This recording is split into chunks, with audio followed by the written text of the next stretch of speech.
یہ ان دنوں کی بات ہے جب ریشما کا تو پتہ نہیں، البتہ میں نیا نیا جوان ہوا تھا۔ دل میں ایک امنگ تھی، دونوں ٹانگوں کے بیچ ایک ترنگ تھی، اور اس ترنگ نے آج تک ہمیں کوئی ڈھنگ کا کام نہ کرنے دیا، سوائے اس کام کے جس کے بارے میں آپ سن رہے ہو۔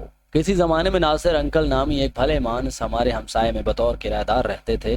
چونکہ وہ کافی سفید پوش قسم کے بندے تھے، اس لیے ان کے 6 بچے تھے۔ وجہ یہ تھی کہ آج آ کے ان کے پاس ایک ہی تفریح تھی، یعنی بچے پیدا کرنا، اور احتیاط نہ کرنے کے نتیجے میں اتنے بچے پیدا ہوئے۔ ہمسایہ ہونے کے ناطے ہمارے ان کے ساتھ بہت اچھے تعلق، بلکہ موجودہ دور کے اصطلاحاً کے مطابق ان کے ساتھ فیملی ٹرمز تھے، اور وہ تھے بھی بہت اچھے اور وفادار قسم کے لوگ۔ جیسا کہ اوپر بتایا ہے کہ انکل کے 6 بچے تھے، جن میں 4 لڑکیاں اور 2 لڑکے شامل تھے۔ ویسے تو ان کے سارے ہی بچے کیوٹ تھے، لیکن یہاں میں جس بچی کا ذکر کرنے جا رہا ہوں اس کا نام شگفتہ تھا، اور وہ اپنے گھر میں سب سے بڑی تھی۔ ہم سب اسے شگفتہ آپی کہتے تھے۔ شگفتہ آپی کا رنگ گندمی اور ہائٹ مناسب تھی۔ اس کے علاوہ وہ پڑھائی میں بہت اچھی تھی۔ اپنے بہن بھائیوں کے ساتھ وہ مجھے بھی پڑھایا کرتی تھی۔ آپی کا میرے ساتھ بہت پیار اور بہت اچھی دوستی تھی۔ اپنے دوسرے بہن بھائیوں کی نسبت وہ میرا بہت خیال رکھتی تھی۔ ایک طرح سے وہ میری دوست بھی تھی، اس لیے اپنے بچپن میں میں ان کے آس پاس ہی پایا جاتا تھا، یہاں تک کہ بعض انجان لوگ مجھے ان کا چھوٹا بھائی سمجھتے تھے۔ میرا بچپن انہی کے ساتھ گزرا۔ پھر یوں ہوا کہ آپی کی شادی ہو گئی اور وہ پیا دیش سدھار گئی۔ اس کے کچھ عرصے کے بعد ناصر انکل بھی ریٹائر ہو گئے۔ چنانچہ ریٹائرمنٹ کے بعد وہ لوگ اپنے گاؤں میں شفٹ ہو گئے۔ شگفتہ آپی کا خاوند کسی یورپی ملک میں کام کرتا تھا۔ آپ کو تو پتہ ہی ہے کہ یورپ میں بچی آرام سے مل جاتی ہے، اس لیے وہ شخص سالوں بعد گھر آیا کرتا تھا۔ کافی عرصے بعد جب ان کے شوہر کو وہاں کی نیشنلٹی مل گئی تو انہوں نے آپی کو بھی اسپانسر کر دیا۔ پھر اس سلسلے میں انہیں سفارت خانے کی جانب سے انٹرویو کی کال موصول ہوئی، تو انٹرویو دینے کے لیے اسلام آباد آ گئی۔ یہاں آ کر ظاہر ہے انہوں نے ہمارے ہاں ہی ٹھہرنا تھا۔ اس طرح ہم لوگ شادی کے بعد ان سے پہلی بار مل رہے تھے۔ یہاں میں ایک بات بتا دوں، اور وہ یہ کہ جب آپی کی شادی ہوئی تھی تو اس وقت میں ایک چھوٹا سا پیارا سا ننھا سا بچہ تھا۔ چونکہ ان کا سسرال ایک بہت دور کے شہر میں تھا، اس لیے ہمارا ان کے ساتھ کوئی رابطہ نہ رہا۔ ہاں، گاؤں میں ان کی ماما کے ساتھ میری امی کا فون پہ رابطہ تھا، جس سے ہمیں ان کی خیریت کی اطلاع مل جاتی تھی۔ انہوں نے فون کر کے آپی کی آمد کے بارے میں بتلایا۔ ہاں، تو میں کہہ رہا تھا کہ ان کی شادی کے وقت میں بہت چھوٹا 13-12 سال کے بعد ایسا ہی لڑکا تھا۔ وہ مجھ سے تقریب میں ملی تھی۔ اب تو جانتے ہی ہیں کہ اس دور میں بچے سے بڑا ہو چکا تھا۔ میری باڈی میں کافی تبدیلیاں بھی آ گئی تھیں، خاص کر میری آواز بچگانہ سے مردانہ ہو گئی تھی، اور میں اوپر نیچے کے مطلب چہرے اور سالن کی شیپ بھی کرنے لگ گیا تھا۔ اور سب سے خاص بات یہ کہ میرا سالن کافی جاندار اور موٹا تھا۔ شگفتہ آپی نے مجھے اس حال میں دیکھ کر کافی حیران ہوئی۔ ان کی نظروں میں ابھی وہی چھوٹا سا لڑکا تھا۔ چنانچہ جیسے ہی میں ان سے ملا تو انہوں نے مجھے سر سے پاؤں تک دیکھا، اور پھر کہنے لگی، منا۔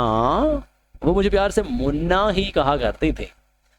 تم اتنی جلدی جوان بھی ہو گئے۔ ان کی آنکھوں سے خاصی حیرت جھلک رہی تھی۔ پھر وہ امی کی طرف مڑی اور اسی لہجے میں بولی، دیکھیں آنٹی، ابھی کل کی بات ہے کہ یہ اتنا سا ہوتا تھا، اور اب دیکھیں کتنا بڑا ہو گیا۔ وہ بار بار مجھے عجیب اور حیرت بھری نظروں سے دیکھتی جا رہی تھیں۔ ڈنر ٹیبل پر بھی وہ مجھے ہی دیکھ کر حیران ہوئی جا رہی تھی، اور امی سے کہتی، وقت کتنی جلدی گزر گیا ہے۔ اس پر امی انہیں جواب دیتے ہوئے بولی، بیٹا تم میں بھی تو بہت فرق آ گیا۔ دیکھو نا، شادی سے پہلے تم ایک دبلی پتلی سی لڑکی ہوا کرتی تھی، اور اب دیکھو کتنی جوان ہو گئی ہو۔ تمہارا نرم سا جسم گوشت سے بھر گیا ہے۔ تو اس پر آپ ہی بے تکلف ہی سے بولی، اچھا آنٹی یہ بتائیں کہ میں اس وقت میرا جسم ٹھیک ہے یا کہ اب ٹھیک ہے؟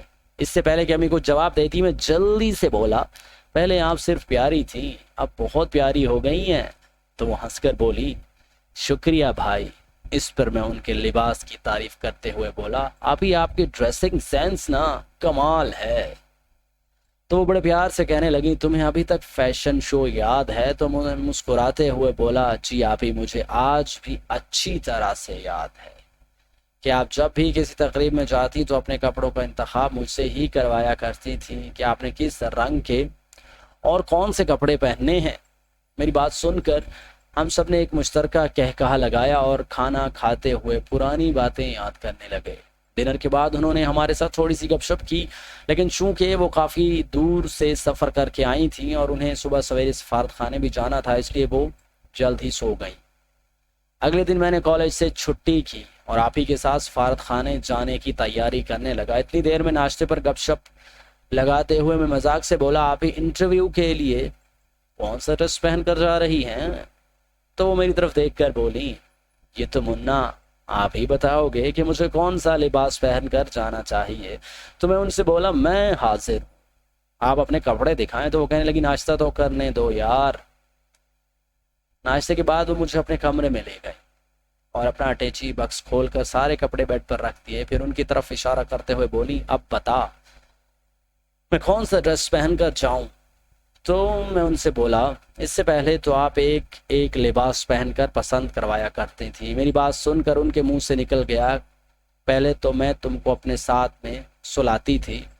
پھر خود ہنسنے لگی اور سیریس ہو کر بولی، میرے پیارے چھوٹے بھائی وقت نہیں ہے، ورنہ میں نے تم کو ایک ڈریس پہن کر دکھانا تھا۔ اس پر میں ان سے بولا، چونکہ آپ یورپی سفارت خانے جا رہی ہیں اس لیے میری درخواست ہے کہ کوئی بولڈ ڈریس پہن کر جائیں تاکہ انٹرویو کرنے والے کو لگے کہ آپ کافی ماڈرن اور بولڈ لیڈی ہیں۔ میری بات سن کر انہوں نے میری طرف دیکھا اور کہنے لگی، میرے میاں نے بھی یہی بات کہی۔ اس کے بعد انہوں نے بیڈ سے ایک سکن کلر کا ڈریس اٹھایا اور مجھے دکھاتے ہوئے بولی، یہ کیسا رہے گا؟ اس پر میں لباس کو پکڑ کر اس کا معائنہ کرنے لگا۔ ان کی قمیض ویسے تو ٹھیک تھی لیکن اس کا گلا بہت کھلا تھا، اس کے ساتھ ایک تنگ سا ٹراؤزر تھا۔ میں نے ٹراؤزر کو ہاتھ میں پکڑا